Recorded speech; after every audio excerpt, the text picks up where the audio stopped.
Hi friends, welcome to Alex creative 224. అందరూ బాగున్నారు friends. నేనైతే చాలా బాగున్నాను ఫ్రెండ్స్. ఈరోజు ఎప్పుడు ఒకే విధంగా కాకుండా ఎగ్తో ఈరోజు కర్రీ డిఫరెంట్గా కర్రీ ఎలా తయారు చేసుకుందామో చూసేద్దామా.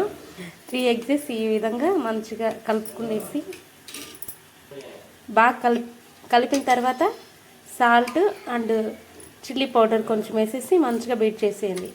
తర్వాత ఒక బౌల్లో వాటర్ పెట్టేసి ఆ వాటర్ మంచిగా బాయిల్ అయిన తర్వాత ఇది దాంట్లో ఎత్తి పెట్టేసి పైన మూత పెట్టేసేయండి. ఈ విధంగా వాటర్లో పెట్టేసి పైన మూత పెట్టేసేయండి. ఎగ్ బాగా ఇలా బాయిల్ అయిపోయింది ఫ్రెండ్స్, చూసారా, బ్రెడ్ టైప్లో ఈ విధంగా. ఇప్పుడు దీన్ని మీకు ఏ సైజులో కావాలో అలా కట్ చేసుకోండి. ఇప్పుడు ఒక పెనం పెట్టేసి 4 టేబుల్ స్పూన్స్ ఆయిల్ వేసుకోండి. ఆయిల్ మంచిగా హీట్ అయిన తర్వాత పప్పు దినుసులు వేసుకోండి. ఆనియన్స్, కర్రీ లీవ్స్, జీలకర్ర, ఉద్దిపప్పు, ఆవాలు యాడ్ చేసుకోండి. ఆనియన్స్ మంచి కలర్ వచ్చేంత వరకు వేపేసుకోండి.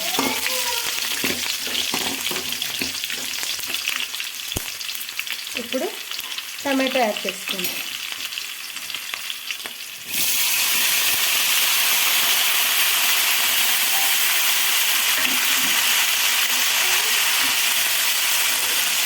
టమాటా మెత్తగా ఉడికేంత వరకు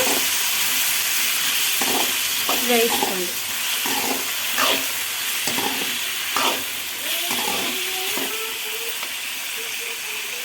ఇప్పుడు సాల్ట్ కొంచెం యాడ్ చేసుకున్నాం. 1 టేబుల్ స్పూన్ సాల్ట్ యాడ్ చేస్తున్నాం ఫ్రెండ్స్.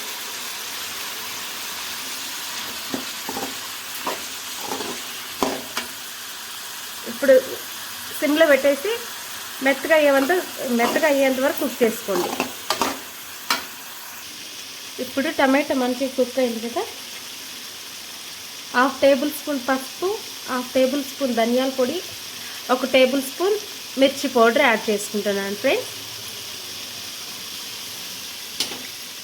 యాడ్ చేసుకొని మంచిగా కలిపేసుకోండి.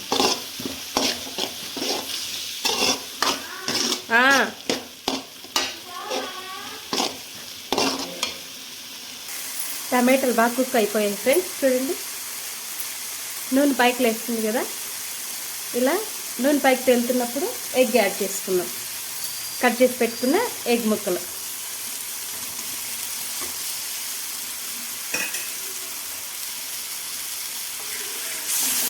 ఎగ్ వేసేసి ఇలా మంచిగా కలుపుకోండి. ఫైనల్లీ కొత్తిమీర చల్లేసుకుందాం.